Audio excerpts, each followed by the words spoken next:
عید الاضحیٰ کا بڑا دن آن پہنچا تھا۔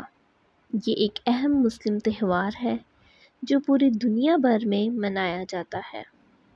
یہ عید قربان کے نام سے بھی جانا جاتا ہے۔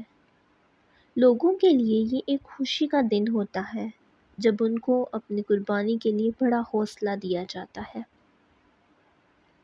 کچھ دیر پہلے ایک چھوٹے سے گاؤں میں رہنے والا بچہ علی بہت ہی زیادہ خوش تھا کیونکہ اس نے اپنے ماں باپ کو ایک بہت ہی خوبصورت بکری کی قربانی کا وعدہ دیا تھا، اور وہ اب اپنی محنت سے، اپنے روزگار سے پیسے اکٹھے کر رہا تھا۔ علی کو 4 ماہ قبل بکری کی خریداری کرنی تھی، لیکن اس کے پاس اتنے پیسے نہیں تھے۔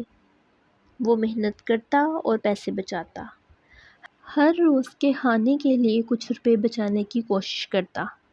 اس کا دل بہت خوشی سے بھرا ہوا تھا کہ وہ قربانی کے دن کوئی ایسا بکرا لے کر لوٹے گا جس کی 4 اونچائی ہوگی۔ بکرے کی خریداری کا دن آیا اور علی کے پاس اب کافی رقم جمع ہو گئی تھی۔ وہ اپنے والدین کے ساتھ بازار گیا اور ایک بہت خوبصورت بکرا دیکھا جو بہت بڑا اور صحت مند نظر آ رہا تھا۔ والدین نے بکرے کو پسند کیا اور علی نے اپنی قربانی کے لیے اسے خرید لیا۔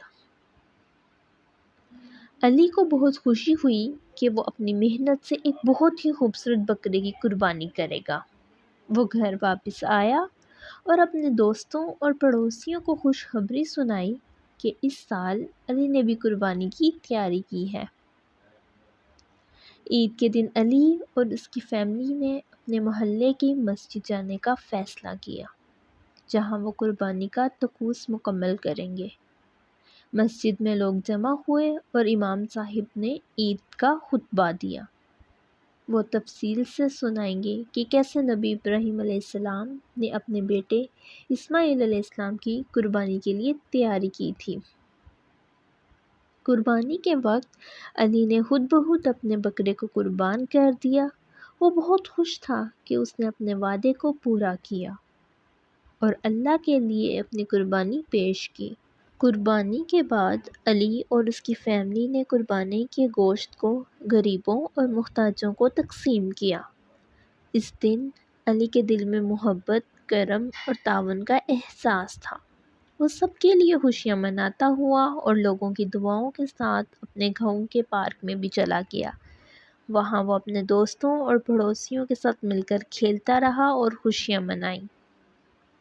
علی کے لیے یہ عید الاضحیٰ کا دن یادگار اور خوشیوں سے بھرا ہوا تھا۔ وہ سب کے لیے محبت کا پیغام لاتا ہے کہ ہمیں اپنی محنت کا احترام کرنا چاہیے اور دیگر لوگوں کی مدد کرنی چاہیے۔ یہ عید ہمیں سمجھاتی ہے کہ قربانی کرنے سے ہم غریبوں اور محتاجوں کی مدد کر سکتے ہیں اور اپنے دل میں محبت اور تعاون کو بڑھا سکتے ہیں۔